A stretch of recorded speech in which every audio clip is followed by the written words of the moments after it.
Hello everyone.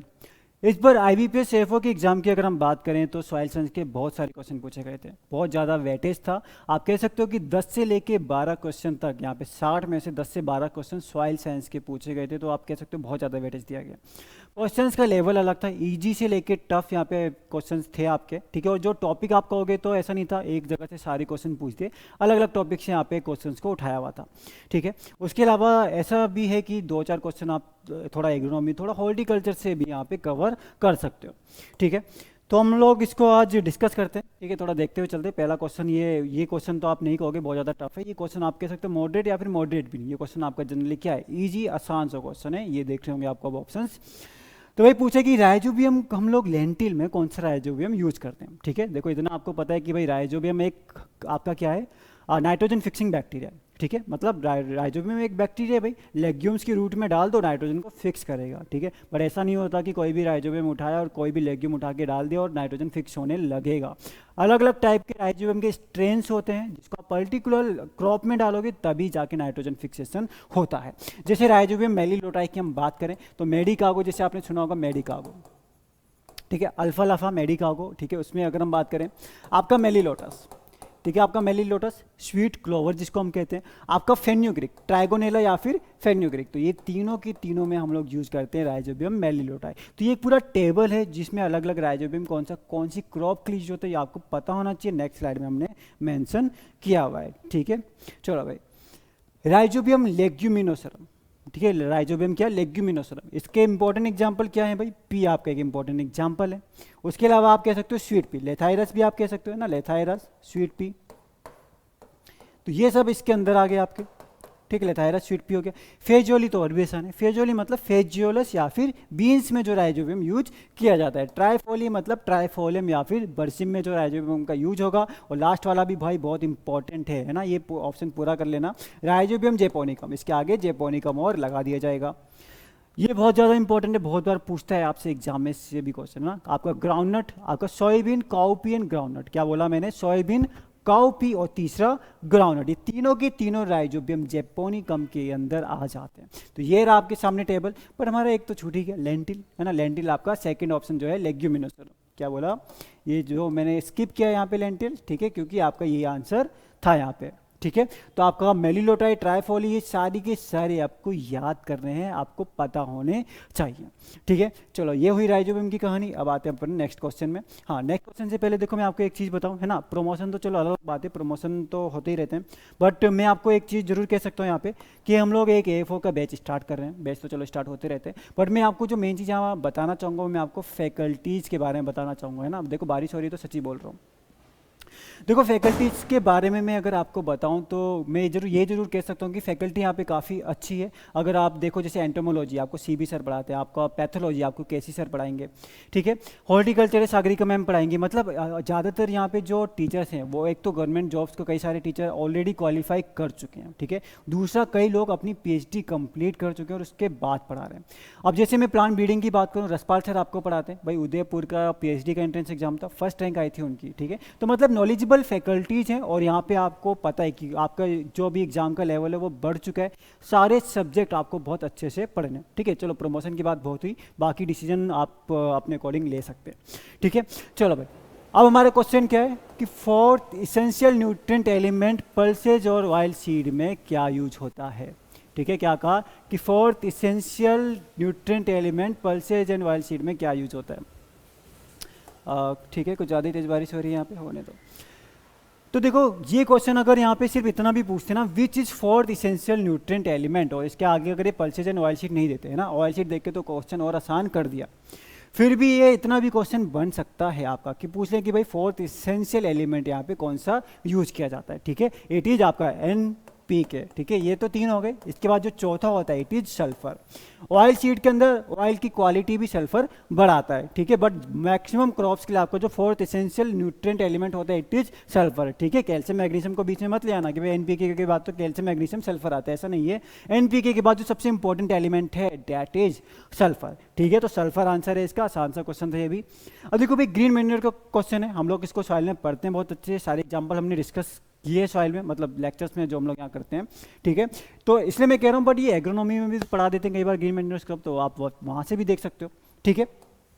ठीक है, तो देखो भाई ex situ green manure crops. अब देखो भाई ग्रीन मैन्योर तो दो टाइप के होते हैं, एक होता है आपका इन सीटू, ठीक है। आपके इसमें सारे के सारे एग्जाम्पल जो दिए हैं वो इन सीटू क्रॉप्स के एग्जाम्पल दिए हैं, एक को छोड़ के, ठीक है। जो एग्जाम्पल है आपका green manuring, green leaf manuring, है ना भाई, ठीक है। ग्रीन मैन्यूरिंग की बात करते हैं तो इन सीटू होता है, ग्रीन लीफ मैन्यूरिंग अगर हम बोल देते हैं that is ex situ manuring, ठीक है। इसको ऐसे समझो, एक्स सीटू जैसे मान लो नीम का पेड़ है, देखो अगर हम इन सीटू की बात करें ना भाई, मान लो ढेंचा लगा रहे हैं, ये इस फील्ड में हमने ढेंचा लगाया, अब हमको कोई क्रॉप लगानी है अपनी, तो हमने इस ढेंचा को इस फील्ड में मिक्सअप कर दिया, इनकॉर्पोरेट कर दिया और फिर हमने अपनी क्रॉप लगा दी, तो ये क्या हो गया आपका इन सीटू का एग्जाम्पल हो गया, ठीक है।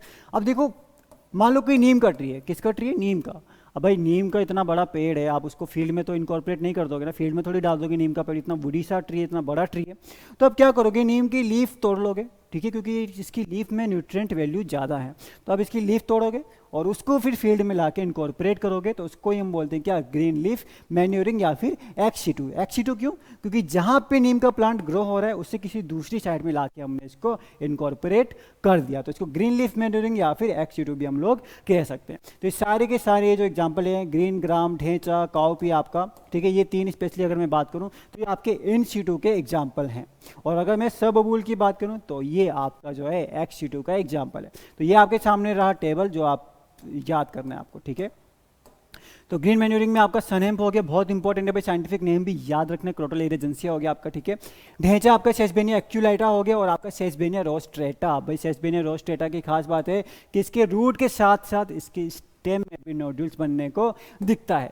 एजोराइजोबियम नाम का एक राइजोबियम होता है जो इसके स्टेम में भी क्या करता है, नोड्यूल्स का फॉर्म कर देता है। उसके अलावा यहाँ पे देखो मूंग है आपका, इंडिको है, क्लस्टर बीन है, बरसिम, काउपी, ये सारे के सारे जो आपके एग्जाम्पल हैं किसके हैं, सब के सब ग्रीन मैन्यूरिंग इन सीटू के एग्जाम्पल है।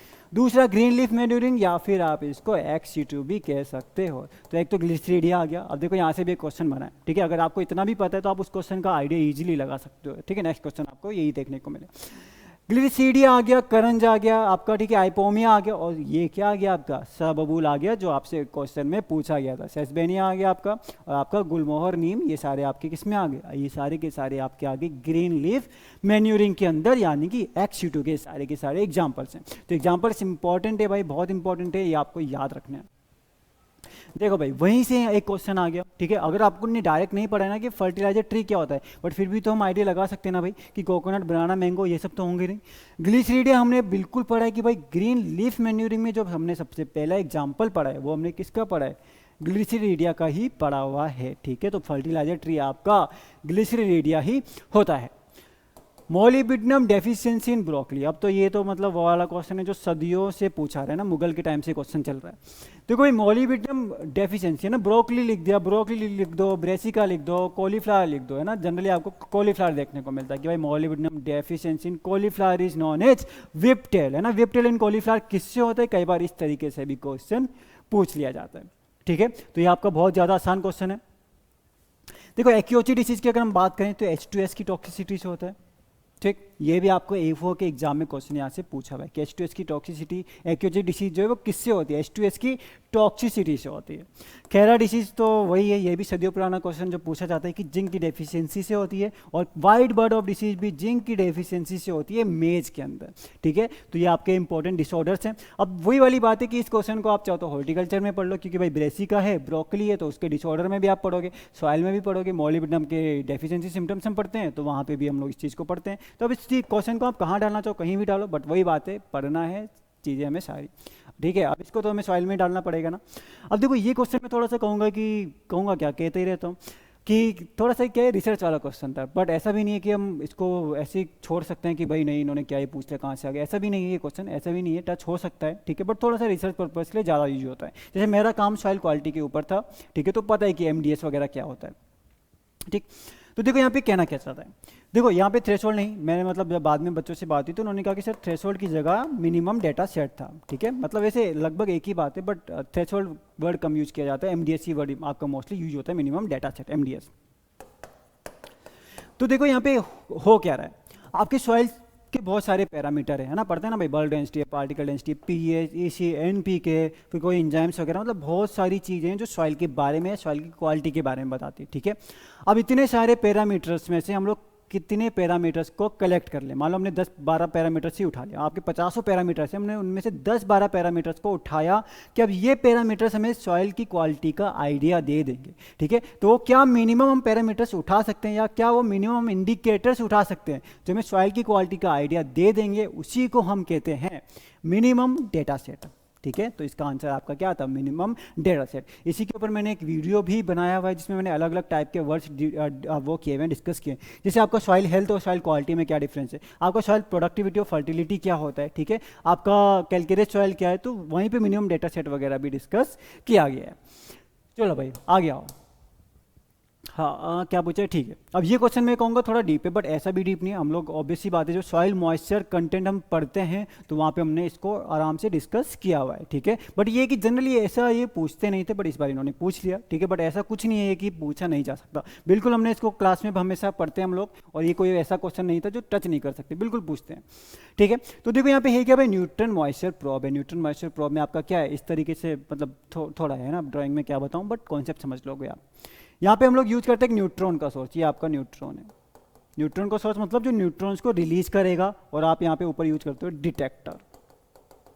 क्वेश्चन में ध्यान देना भाई, डिटेक्टर पूछा है, बहुत सारे बच्चे कंफ्यूज होके सोर्स पे भी क्लिक टच कर रहा है, ठीक है। टच क्या मतलब, सिलेक्ट कराए थे। देखो भाई, न्यूट्रॉन सोर्स रिलीज करेगा न्यूट्रॉन्स, ये न्यूट्रॉन इसने रिलीज किया जो बहुत ज़्यादा स्पीड से रिलीज होता है। अब भाई न्यूट्रॉन की खास बात पता क्या है, कि ये जो आपका हाइड्रोजन है, वाटर H2 ही तो होता है, वाटर के हाइड्रोजन और न्यूट्रॉन के साइज, दोनों के साइज लगभग सेम होते हैं। तो न्यूट्रॉन जाएगा बड़ी स्पीड से, टकराएगा हाइड्रोजन से, अपनी स्पीड, उसकी स्पीड क्या होगी, कम हो जाएगी। इसको हम बोलेंगे क्या, थर्मल न्यूट्रॉन। मतलब जब आपका न्यूट्रॉन टकराया हाइड्रोजन से, वाटर के हाइड्रोजन से, और इसकी स्पीड कम हो गई, उसको हम बोलते हैं थर्मल न्यूट्रॉन्स। और ये थर्मल न्यूट्रॉन्स को डिटेक्ट करेगा कौन, डिटेक्टर, कि भाई कितने न्यूट्रॉन से जिनकी स्पीड या एनर्जी कम हो गई है। अब उतनी एनर्जी कम होगी जितने ज़्यादा ये वाटर के हाइड्रोजन से टकराएगा। तो उसी से हम आइडिया ले लेंगे भाई, यहाँ पे रीडिंग ले लेंगे कि आपके वाटर कंटेंट सॉइल में कितना प्रेजेंट है, ठीक है। अब देखो न्यूट्रॉन के सोर्स के लिए हम लोग यूज करते हैं जो ऑप्शन नंबर सी है आपका, एमरीशियम एंड बेरिलियम, इसको यूज करते हैं न्यूट्रॉन सोर्स के लिए। इसके अलावा रेडियम एंड बेरिलियम, ये रेडियो एक्टिव मटीरियल है आपका, एमरीशियम और रेडियम वगैरह, ठीक है। तो इन्हीं को हम लोग न्यूट्रॉन सोर्स के लिए यूज करते हैं। डिटेक्टर की बात करें तो आपका डी ऑप्शन बिल्कुल सही है, BF3 is used as a detector, ठीक है। BF3 यहाँ पे डिटेक्टर यूज होता है। न्यूट्रॉन प्रोब भी मैंने इसलिए एक बार इसका अलग सा सेशन बनाया हुआ है 5-10 मिनट का, जाके देखना, उसमें अच्छे से एक्सप्लेन किया हुआ है, ठीक है। हाँ अब ये क्वेश्चन देखो, थोड़ा सा वैसा क्वेश्चन है जो आप पढ़ के आइडिया लगा सकते हैं ना, आसान से ही तो क्वेश्चन है, बट ये है कि अब इसको भाई कोई कैसे पढ़ाए। एफओ में डायरेक्ट एफओ की वेबसाइट में जाओगे तो वहाँ पे आपको लैंड डिग्रेडेशन के बारे में देखने को मिल जाएगा, कि भाई यहाँ पे पूरी आप स्टोरी पढ़ना कि रिडक्शन हो रहा है, लॉस हो रहा है, ये हो रहा है, वो हो रहा है, ठीक है। बाकी आपका क्या भाई, लैंड इंप्रूवमेंट, भाई लैंड का लॉस होगा तो इंप्रूवमेंट थोड़ी हो रहा है। एमिलियोरेशन मतलब उस चीज़ को ठीक करना, पढ़ रहे ना भाई, सलाइन सॉइल का हमें एमिलियोरेशन करना है, सोडिक सॉइल का एमिलियोरेशन करना है, तो मतलब ठीक करना। रिवेटलाइजेशन भी थोड़ा सा एमिलियोरेशन से मिलता जुलता है। ऑगमेंटेशन भी अभी हम देखते हैं ऑगमेंटेशन क्या होता है नेक्स्ट स्लाइड में, ठीक है। तो इसका आंसर आपका क्या है, लैंड डिग्रेडेशन है, ठीक है। तो ये क्वेश्चन ऐसा कुछ है नहीं कि जो रट्टा मारा जाए, डेफिनेशन देख के बताया जा सकता है। हाँ पर ये क्वेश्चन थोड़ा सा इन्होंने इस बार पूछे भाई, सॉइल क्वालिटी सॉइल हेल्थ को टच किया हुआ इस बार। तो देखो एक टर्म होता है बायो रेमिडिएशन, क्या होता है, बायो रेमिडिएशन। बायो मतलब लिविंग थिंग, बायो मतलब लिविंग थिंग, रेमिडिएशन का मतलब क्या होता है, रेमिडिएशन मतलब किसी चीज़ को ठीक करना, है ना, बोलते हैं ना रेमिडी, मतलब इसको दवाई दे दी हमने, तो दवाई क्या होगी यहाँ पे। बायो मतलब लिविंग थिंग, लिविंग में आ जाता है प्लांट, और लिविंग में आ जाते हैं माइक्रो ऑर्गेनिजम्स। अब भाई देखो प्लांट का यूज कैसे करते हैं, मान लो कि सॉइल के अंदर पॉल्यूटेंट्स पड़े हुए हैं, ये रे पॉल्यूटेंट्स, ये रे पॉल्यूटेंट्स। कुछ प्लांट ऐसे होते हैं जिनको ये पॉल्यूटेंट्स बड़े पसंद होते हैं, और इन्हीं पॉल्यूटेंट्स का अपटेक वो क्या करेंगे, ज़्यादा करेंगे, और सॉइल से इन पॉल्यूटेंट्स को रिमूव करेंगे, ठीक है। तो इसको हम बोलते हैं कि अगर हम प्लांट का यूज कर रहे हैं पॉल्यूटेंट्स को रिमूव करने के लिए, तो that is known as phytoremediation. क्या बोला, फाइटो रेमिडिएशन, उस चीज़ को बोलते थे प्लांट का यूज कर रहे हैं, ठीक है। दूसरा अगर हम माइक्रो ऑर्गेनिजम्स का यूज करें, अब माइक्रो ऑर्गेनिजम्स क्या करते हैं कि इन पॉल्यूटेंट्स को ब्रेक डाउन करते हैं, इनको तोड़ते हैं और किसी चीज़ में कन्वर्ट कर देते हैं, तो इसी को हम बोलते हैं क्या, बायो ऑगमेंटेशन, ठीक है। तो इसका आंसर क्या था आपका, bio augmentation was the right answer. PF value, अब देखो भाई ये तो आपको याद करना पड़ेगा, ठीक है, ये आपको याद करने पड़ेंगे, सॉइल मॉइस्चर कांस्टेंट के रिगार्डिंग यहाँ पे क्वेश्चन पूछे आपका पीएफ वैल्यू से, ठीक है। तो ये भाई आप याद करना 4.5 आपका होता है, कितना होता है आपका 4.5 आपका होता है हाइग्रोस्कोपिक कोफिशिएंट का। यहाँ पे आपको हर चीज़ पता होनी चाहिए भाई कि फील्ड कैपेसिटी कहाँ गया, कि भाई यहाँ पे field capacity, permanent building point की आपकी पीएफ वैल्यूज़ क्या है। इसके अलावा आपको पोटेंशियल भी पता होना चाहिए कि भाई -1/3 बार कहाँ पे, -15 बार कहाँ पे, -31 बार कहाँ पे है ना। अभी मैं डिस्कस नहीं कर रहा हूँ ये, क्योंकि मैंने इसको भी कई सेशन में डिस्कस किया हुआ है ऑलरेडी, ठीक है। तो ये भी आपका इंपॉर्टेंट है, पीएफ वैल्यू स्किप नहीं करनी है। पीएफ वैल्यू से एक इंपॉर्टेंट क्वेश्चन और भी बनता है जो आपसे ज़्यादा पूछते हैं, ठीक है, क्या कि भाई सेचुरेटेड सॉइल है तो उसका पीएफ वैल्यू क्या होगा, ठीक है। बस मैं आपको इतना ही बता रहा हूँ, सेचुरेटेड सॉइल का पीएफ वैल्यू हमेशा 0 होता है। पीएफ मतलब आपको कितनी ज़्यादा एनर्जी लगा के सॉइल को, वाटर को निकालना पड़ रहा है, ठीक है भाई। सेचुरेटेड है, अब आपको एनर्जी नहीं लगानी पड़ेगी वाटर को एक्सट्रैक्ट करने के लिए, ठीक है। तो पीएफ वैल्यू वहाँ पे क्या है, 0 है, ठीक है। चलो भाई आगे बढ़ते हैं। अब देखो यहाँ पे एक क्वेश्चन और पूछा हुआ है सॉइल कंसिस्टेंसी से, है ना। सॉइल कंसिस्टेंसी क्या हुआ आपका, कि अलग अलग मॉइस्चर लेवल पे सॉइल किस तरीके से बिहेव कर रहे हैं, ठीक है। तो देखो यहाँ पे ये जो डेफिनेशन लिखी है ना, पढ़ते रहो, मैं बताता हूँ आपको ये डेफिनेशन का मतलब।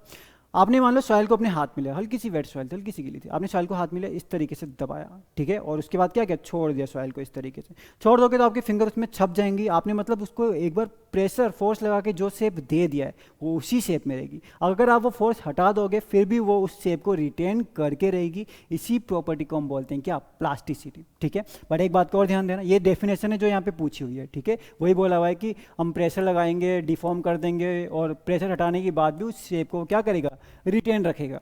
बट एक बात और ध्यान रखना कि भाई अब आप सैंड उठा लो, रेत उठा लो, अब रेत को आप कितना टाइट करके देख लो, वो किसी शेप में नहीं आने वाली। मतलब 15% से कम क्ले होगा तो प्लास्टिसिटी की प्रॉपर्टी सॉइल शो नहीं करेगा, ठीक है। दूसरे एक पर्टिकुलर मॉइस्चर रेंज है कि इतना वाटर तो उसमें होना चाहिए तभी प्लास्टिसिटी की प्रॉपर्टी शो करेगा। एकदम सूखा सॉइल है फिर वो क्या ही प्लास्टिसिटी शो करेगा ना, वो वाली बात है, ठीक है। तो आपके यहाँ पे क्या है, इसका आंसर प्लास्टिसिटी है।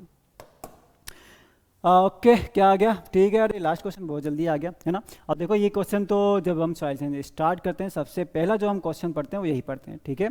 तो ये तो बहुत ही आसान सा क्वेश्चन है, पीडोलॉजी। देखो पीडोलॉजी का वर्ड मतलब क्या हो, पीडोन, लॉजी का मतलब स्टडी, ठीक। लॉजी ग्रीक वर्ड है जिसका मतलब स्टडी होता है। देखो ये पीडोन का मतलब कि सॉइल की वो सबसे छोटी वॉल्यूम हम ले लें जो सॉइल की क्या करेगी, सॉइल की सबसे छोटी वॉल्यूम ले लें जो सॉइल की सारी प्रॉपर्टीज को बता रही होगी। अगर हम उसको ले लें और उसकी स्टडी करें, उसी को हम बोलते हैं क्या, पीडोलॉजी, ठीक है। पीडोन की study is known as pedology, है ना। इसका सरफेस आपका उसका एरिया भी पता होना चाहिए कि आपका 110 मीटर स्क्वायर का अगर हम सॉइल लेंगे वो सॉइल की लगभग सारी प्रॉपर्टी शो कर देगा, ठीक है, ठीक है। तो पीडोन की स्टडी को बोला हमने पीडोलॉजी, या साइंटिफिक टर्म में बोल दे तो origin, classification and description of soil, ठीक है। उसके अलावा ये इडेफोलॉजी हर किसी को पता है कि भाई अगर हम लोग सॉइल की स्टडी करते हैं और हम ये मान लें कि भाई हायर प्लांट्स हैं, सारे न्यूट्रिएंट्स हो गए, हर चीज़ हो गई, उसके लिए सॉइल पे ही डिपेंड है। अगर हम ये सोचते हुए स्टडी कर लें तो दैट इज इडेफोलॉजी, ठीक है। हम लोग अभी सॉइल पढ़ रहे हैं, दैट इज नॉट इडेफोलॉजी, ठीक है। बट जो साइंटिस्ट सॉइल पढ़ रहे हैं दैट इज इडेफोलॉजी। तो ये आपका क्या हो गया, ये आपके सॉइल साइंस के कुछ क्वेश्चन से जो इस बार पूछे गए थे, काफ़ी ज़्यादा वेटेज रहे। बट एक चीज़ का हमेशा ध्यान रखना है, ठीक है। अब देखो मैं सॉइल का टीचर भी हूँ तो ऑब्वियसली बात है कि मैं बोलूँगा कि तो हॉर्टिकल्चर के सॉइल में भी आ सकता है, एग्रोनॉमी के सॉइल में भी आ सकता है। बट देखो ग्रीन मैन्योर तो ऑब्वियसली सॉइल में आया, ठीक है। बाकी चलो एक आध क्वेश्चन देख लेना आप। कहने का मतलब मेरा यहाँ पे आपसे बस यही है कि कोई भी सब्जेक्ट उठाया जा सकता है, कोई भी सब्जेक्ट। इस बार सॉइल उन्होंने जैसे पकड़ लिया तो हो सकता है अगली बार वो एंटोमोलॉजी पकड़ लें, ठीक है। और साथ में आप लोग को जो एलाइड सब्जेक्ट है आपका फिशरीज, एनिमल हस्बेंड्री, उनको भी स्किप नहीं करना है भाई। कॉम्पिटिशन ज़्यादा है, एक एक चीज़ का यहाँ पे फर्क पड़ता है। सारे सब्जेक्ट अच्छे से पढ़ने, यू हैव सफिशिएंट टाइम। अभी अच्छे से तैयारी करोगे तो सब कुछ कवर कर सकते हो, ठीक है। बाकी तो एग्जाम देने के बाद पता चलेगा, ठीक है guys. Thank you so much, I hope कि ये सेशन आपके लिए थोड़ा हेल्पफुल रहा होगा, ठीक है। रहा है तो फिर लाइक करो, सब्सक्राइब करो और मिलते हैं आपसे नेक्स्ट सेशन में। Thank you so much.